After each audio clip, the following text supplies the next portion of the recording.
What's going on, guys? It's Snooze603, and joining me today is Fake Thriller. Hello again.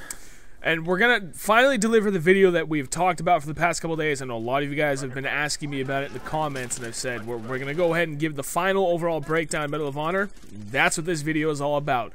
We're going to cover map designs, the game modes, the soldier and weapon customization, and the gameplay mechanics, and then we'll wrap it all up with our overall thoughts, the good, the bad, the ugly. So, to start, we're going to cover the map designs. Chris, I will let you start with your thoughts. First off, I want to say that we're referring to multiplayer only. We haven't played the single player, but everyone's here to listen to us talk about the multiplayer. So, concerning the maps, first of all, they look really nice. The Frostbite 2 engine seems to be there, but I'm not seeing Battlefield 3 nice. I'm not seeing the epicness of Battlefield 3 on all the maps. And I know it's a different game, but I would have liked to see more things transferred over, especially in the destruction department.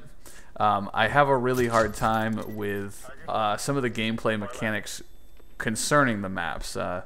It's very hard to tell what you can climb on, what you can't climb on. It's very hard to tell what is a path and what isn't, because sometimes there'll be, for instance, crumbled rocks that look like it makes a ramp, but it turns out that's just a crumbled wall they don't want you to go down. As far as map design in the different game modes, they seem to be a problem. I don't know if it's the map design combined with the number of players, but I came across this theory where the maps make it incredibly hard to do well because you can never go your own way. There's 9 other people on your team, and there's only about 4 to 5 ways to travel to any one given spot in the map.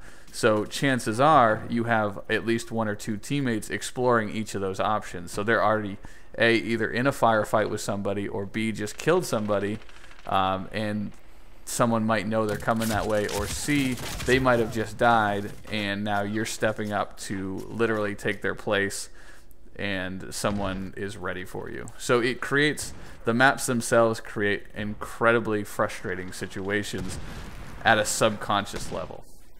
Yeah, for me, I just think that the map designs overall, not very good. They're very congested, but not like cover-based congested. The routes that you can run are everything's tight. There's not a whole lot of room to really maneuver around. Like Chris said, I've been experiencing the same thing. You only have 4 to 5 ways to cover, one end of the map to the next, split up among 10 people. There's no possible way for you to go one way completely on your own. And even if you do, there's a very strong chance that the other team is going to have at least one fire team covering every single path. And it's not a display of good teamwork or good communication skills with your team that everybody's covering one path or another. It's because it's such a cluster that everyone's just scrambling to get their own piece of land to try and fight on, and there's not enough to go around. Right. Just the way that the maps are laid out, you've got some paths that are pretty straight, and then others that are basically all elbows. And the problem with that is there's no cover. Like, the maps are very condensed, but there's nothing to hide behind. Like, there's no barrels here and there or stuff. Like, the maps definitely remind me of Call of Duty and just the overall size and how congested each lane of travel is. But at least in Call of Duty, they give you things to hide behind. In Medal of Honor, there is nothing to hide behind anywhere. So, unfortunately, I think it's the player account too. There's only 6 players traditionally in Call of Duty maps. Right, so that would make sense. With 10 per team, it makes it difficult. What the hell was I gonna say? There's another thing that I like to bring up with the maps, and depending on the game modes, there's one map that comes to mind particularly, and unfortunately I don't know the name of it, but it's a red map. I think it's something Sarajevo. I know it's not Sarajevo Stadium, but I think it's something else with Sarajevo in the name. And like, everything's on fire, but when you're playing sector control, it's such a poorly designed section of the map because they literally give one team the height advantage on the hill. So the team that's at the bottom of the hill is at an instant disadvantage because A, they have to shoot up, and B, they have to shoot up with the guys on top of the hill shooting down, being covered by sandbags. It makes it incredibly difficult to play that game from the bottom of the hill. So it's little things like that too that it's just imbalanced. Yep, the maps are definitely one-sided. Depending on what game mode you're playing, it favors one side. Sometimes it's the defending side, sometimes it's the attacking side. And for team deathmatches, it's kind of, pell-mell and everything's going crazy. No real rhyme or reason to where the spawns are. So that's really... It just doesn't make any sense. Like, they funnel everyone into a death trap on every single game, and it flip-flops, depending on what map you play, whether you're attacking or defending. It's just poor map design, and I gotta say, that is the biggest issue I'm having with this game, is the map designs are just so terrible, it completely destroys the flow of the game. The map design flaws seep into every other aspect of the game that we're going to talk about. So there's going to be a lot of crossover coming up. Like I have a few points that I want to make that kind of concern the maps, but I want to save them for a different part of the conversation because they're kind of part of like mechanics and gameplay and stuff like that too. So as far as we're concerned, maps, not thrilled. Thumbs down. I'll go a little more sophisticated. I'll give it a grading scale. Okay. I would give the map designs at best a C-. Okay. They're just I feel like they're way behind the curve. If any of you guys didn't get to see our latest podcast, Jake of In the Works Media, he put it best. This game feels like it's at least 3 years behind the curve, and that's how I feel the map designs are. Like everything looks nice. There's one specific map that I call the Halo map because it literally looks like a map from Halo that you would expect to be in a Halo game with Halo mechanics and stuff. There's high walls, and I bet if you took a look at it from the top, it would look like a maze. And it's sort of like a green. I don't know if you know the map I'm talking about. It's like a green grassland, but then there's the whitish tan walls, like just above the player's height. You know what I'm talking about? Oh yeah. That one feels like it belongs in Halo, not in a modern military shooter. Yeah, I agree. All right, so C-, I would agree with you. The map designs, they're a pain in the neck, and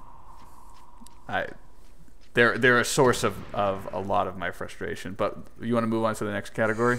Yeah, next we were going to talk about is game modes, and I actually think that they did extremely well here because they have several different game modes that offer a great variety that covers pretty much any type of player out there. They've got a team deathmatch, they've got home run, which is kind of it really is a mixture of search and destroy and capture the flag. They got hotspot, which was in the beta. I really like that. I really don't know how that would compare to anything else. It's almost like a game of Rush, but there's only one bomb location, and every time you take it out, the next one is in a randomized spot. Yeah. And you can see where all the potential locations are, but it is randomized. It's a nice dare I say original idea. I'm sure it's echoed in some game that's already been out somewhere, but I've never played a game mode like Hotspot, and I give them like a good pat on the back for that game type. Yep. And then there was also Sector Control, which is essentially domination, which is a standard game mode in first-person shooters. Yep. And then the last one, I do not remember off the top of my head. What is it? It's the one combat mission or something like that. Yes, with that basically plays just like Rush. You have 3 objectives. You attack them one at a time, and it's A, B, and C. Once you take out A, you move up to B, and everything's very, very linear. It sets you up from one end of the map, and you got to work your way to the other end of the map. Yeah, we did a whole video where we explained the idea of each game type sort of in depth. So we're not going to go through and give you all the details right now, but suffice to say that these game modes are good. There's a good enough variety. There's more than there are in BF3 if you take away the close quarters and the armored kill gimmick games. So there's variety to keep this game going based on the game types. Yep, I agree. And giving it a rating, I give the game types, the overall game modes, I would give it an A plus, because, like I said, there's a game mode to cover every kind of player out there. Yep, I agree. Sweet. So next up is soldier and weapon customization. I'm gonna let you start with that one this time. Okay, so soldier and weapon customization has become a standard in just about every single game. Even games like Halo, who originally never started, everyone always started with the same gear, and then you would find weapons on the map. That's sort of a dinosaur system, like it's ancient, and everyone's evolving to this create a class type thing. So it's nothing new, but what's remarkable is that you can mess this up, and I see what they're doing. They essentially have the same system in place where there's 6 different like warrior types, and those should be your 6 different classes.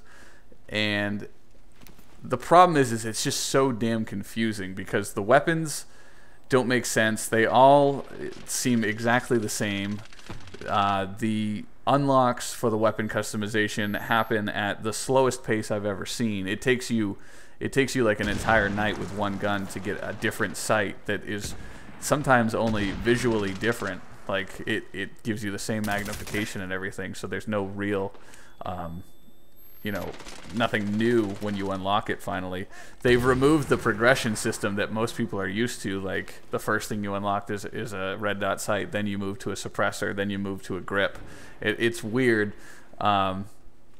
So personally, I don't like the way they did it. To top it all off, the cherry on the shit sundae, if you will, is the presentation of the customization system.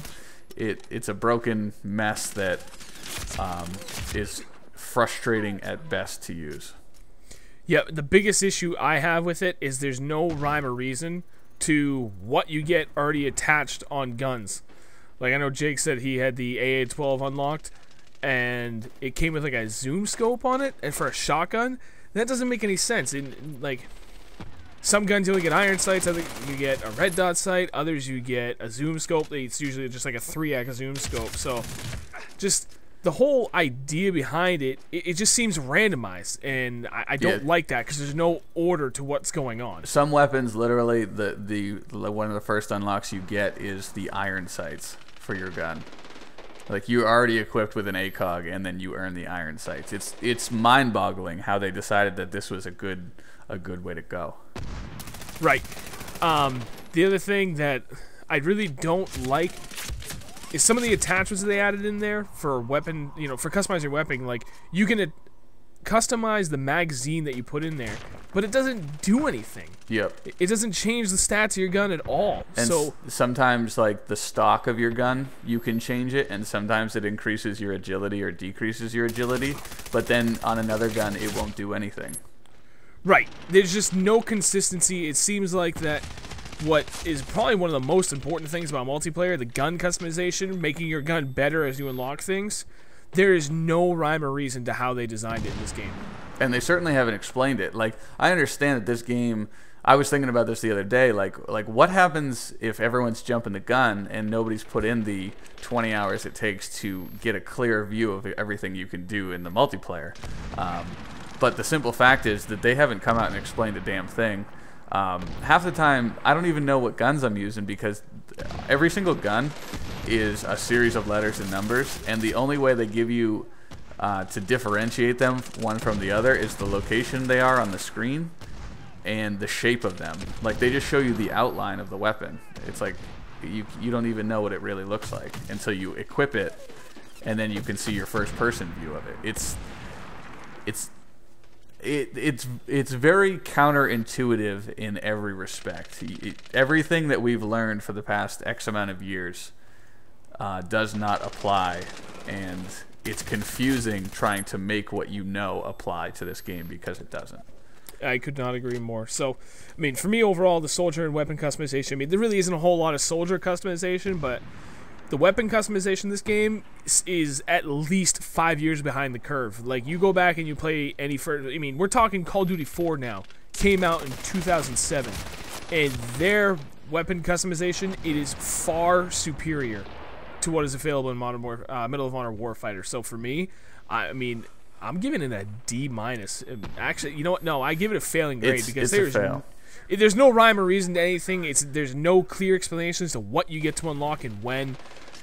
Nothing makes sense, and I don't understand why they would put out something that is so subpar to not only everything else that's out this year, but everything that was out for the past 5 years. And I agree with what you're saying. It should be a low D, but then combine it with the way they presented it, with everything being so frustrating with the interface and everything, it drops it down to a fail. Yep.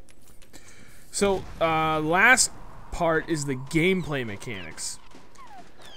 I'm so on that. I'm split because half the time they seem pretty smooth, and then other times where you just get frustrated because like your guy doesn't want to get up out of prone fast enough. The hit detection latency is pretty bad. I mean, you drop into prone or just get behind cover, and a full second later you're dying from getting shot. Right. Now, I want to sort of preface this section with something that I've noticed, and I do my best to try to avoid, like in the heat of the moment of playing. A lot of times you'll see people, like, I swear to God, I hit that guy like with 18 shells, and then if you were to ever go back and look, and I've done it because I edit my videos and I go back and see things, and I play it in slow motion, and I can clearly see that I'm shooting over this guy's shoulder, or the recoil pulled me off, or somebody hit me so the kickback pulled me off, and it wasn't. I wasn't right in the heat of the moment when I was bitching and moaning that this was broken or that was broken, or I hit him 100 times and he didn't die, kind of a thing. So we're not. I'm hesitant to give them a bad grade off of anything that might have come from a reaction like that. So the things that I'm gonna sort of talk about are gonna be concrete gameplay mechanics, I guess. Like, I'm not going to complain that I can't, like, I don't know. I'm having a hard time verbalizing what I'm trying to say. I'm just going to, the problems I have with the game are, let's take the kill streaks, for example. The kill streaks provide a source of frustration in the sense of every time you die and you're short of your kill streak, it's frustrating. That was one of the main problems with Call of Duty for me, was when you're going for these kill streaks and you're one away from your chopper gunner and you get killed, it's infuriating. Not because you're 10-1 now and you needed one more to get your chopper gunner, because you're friggin' 10-1, you're doing excellent. But it's because you didn't get what you wanted, and it makes you mad. However, when you finally do get that chopper gunner in Call of Duty, it's glorious. You're like, bah, bah, bah, you're killing everybody. In Medal of Honor, you're pissed off when you don't get it, and then you finally get your kill streaks in this, and they're they're lackluster to say the least. Yep, and the thing that really pisses me off too, well, I guess I really can't say it pisses me off, but it's something that I dislike about the way they designed the game, is if you don't remember to call in your kill streak, if you get another kill streak, you lose the first one. Yeah, so what was that solved in Modern Warfare 2? You would, if you didn't use your Predator missile and you got a Harrier, would you still have your Predator missile? I don't remember, but I think it was. I know it was fixed in Black Ops. The only thing in Black Ops was if you got a UAV and then got another UAV, it would overwrite your first one, right? Correct. Yeah, you wouldn't have a stack up of UAVs. So we're going back in time again. What we've referenced several times is we're going back to these mechanics that have happened, that have been taken out of these games like years ago. You shouldn't lose your kill streak that you haven't had time to use. And there's other things with kill streaks too. First of all, the binoculars are a pain in the neck. These mortar strikes are practically useless because it goes back to map design. I can barely find a place to laze to have the mortar strike come in to be effective, because for the most part I end up shooting way past my enemy, or I end up shooting 4 feet in front of me.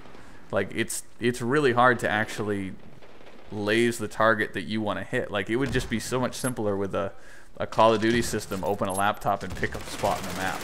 I know it's not as realistic with the lasing, but it's frustrating. We're not looking for like super realism right now. We're looking for like fun shoot 'em up action and fun to use kill streaks, which none of these are especially fun. Yeah, man, I cannot agree with you anymore. Like, it's just, I guess the game overall, at this point, let's just move into the overall thoughts. Like, I love that the game modes are so varied and it covers everything. Gameplay mechanics are hit and miss. Like, some things are just fine and it plays good, and other things that you think, like, why is that so subpar compared to everything else out there I can play? The map designs make me want to pull my hair out every time I play, because you just get stuck all the time. You think that you can get from one side of the map to the next, and then you realize that it's not really a spawn trap. It's just that the way the maps are designed, it is impossible to move forward because there is not enough cover for you to try and take advantage of to move up on. Yep. And then again, with the whole weapon customization, it is just so subpar compared to everything within the past 5 years. So, like, there's no, I'm calling it now, there's not going to be an issue where somebody finds an overpowered attachment set on a weapon, because most people playing don't even know what they're doing. Like, the attachments don't make a difference. Like, the only thing you have are the optics, which are a visual difference, and then a suppressor. They say that the barrels and stuff change your agility or your effective range and everything, but it's an unnoticeable difference. So you're not going to find an issue down the road. Like, you're not, one good thing, you're not going to have to complain that the producers didn't patch an overpowered weapon set. Right. So I know that they've got a huge patch coming out, and that could drastically change the way this game plays. But for me, just how bad the map designs are, I don't think this game is going to make it far, because the map designs cannot be changed at this point. I mean, they might be able to go back and add cover, but let's face it, they're not going to do that. No, they won't do that. Let's instead of like ripping into something again that we've already talked about, let's get right down to the brass tacks. For $60 for our subscribers that are wondering if they should get the game, would you recommend it or not, and why? And if you need to wait a few seconds, I've got my answer ready. Go ahead. I want to see if I can talk a little more coherently for this part. At this point in the game's life cycle, we're talking inside of 1 week, I should be enthralled with the game. This is the point where I should be so head over heels for this game that I play just as much by myself in multiplayer as I do with a group of friends, which is something I usually avoid. I hardly ever play multiplayer games alone because of various reasons, frustration being probably the chief reason. However, I'm not in love with this game. I could take it or I could leave it right now. And I can't recommend that you guys get it. I would not buy it again. Something that had happened that has not happened in a very long time, and I considered going to GameStop and trading this in. I don't trade my games in, but I was thinking if I get $40 off Assassin's Creed 3, then it might be a good deal, because I don't see this game lasting very long, and the final nail in the coffin is the almost 100% fact that this game will be dead inside of a month, because of Halo is going to chop the knees out from under it, and then Black Ops is just going to come in and step all over its face. Yep. So for me, my final thoughts, no, I could not recommend this to anyone, especially if you only had money to buy one game. Absolutely, positively, do not buy this game. If you had money to buy only 2 games, maybe. But even still, there's so many other games that are coming out that are definitely going to just knock this game out of the water. If you have Xbox, you can pick Halo. And I know Halo is being developed by a new studio. And you could pick Call of Duty. But because those are solid AAA titles, you know what you're going to get. Sure, there's going to be problems, but you know you're going to get a quality product and that they're going to have a lifespan. Even the new Gears of War, I don't know when that comes out. I think it's maybe next spring, but that is going to last longer. Gears of War 3 just walks all over Medal of Honor, easily, without even a doubt. Like, without a doubt in my mind. dozens of games that have already come out that are way better, and there's plenty that are about to come out. So unless you have a lot of extra money and you want to play a game for a few days just to see what it's like, then I wouldn't invest in this game. Nope, not at all. The last thing I had to say about it is playing the beta. This game had so much potential, and for some reason, with final release, and it even came out with a relatively small patch, but they even patched it to address some of the issues that came up in the beta. This game, without a doubt, plays worse than the beta did, and I cannot understand why. But it doesn't even feel like half the game that we played during the beta. Yeah, yeah, it's weird. Yeah, so we did give it a fair shot. Honestly, I would have loved if this were going to be a great game, because I was really looking forward just to getting a little more variety for a first-person shooter without going back to Call of Duty and without getting into Halo, because I've never really been able to get into Halo. But at this point, I'm willing to try out something else, and I think I'm actually even going to return this game because it was drastically disappointing. And that's the thing is you're talking to people that wanted this game to work. We wanted to make the nice smooth transition from Battlefield into the next title, Medal of Honor, and then that'll buy us time till Battlefield 4 comes out. But we can't. I refuse to do it. I stopped playing Battlefield 3 for a little while there because I was still frustrated. And Battlefield 3 is miles ahead of this game. That is without a doubt. yeah.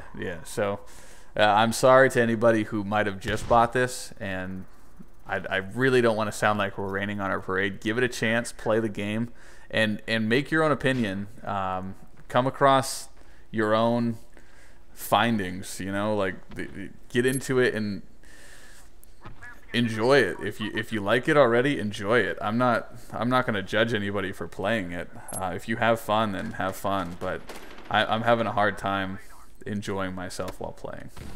Yeah, I've just been met with nothing but frustration. And again, it comes back to the map design for me. It's just so bad. It really is just so bad, and it completely inhibits any kind of smooth gameplay. So, I feel really bad. I feel the same as Chris. I feel really bad if any of you just picked it up. And this game could definitely be a lot of fun for others. I'm not saying that it's just such a dud that no one can enjoy it. It's just a very, very big disappointment. Overall grade, to wrap this up, I would give it a 4 to 10. I can safely say it's a 4 to 10. Yeah.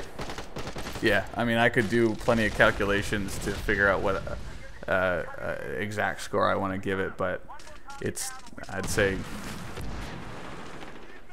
2 thumbs down. I had a lot of hopes, but hey, at least we got the BF4 beta out of it, right?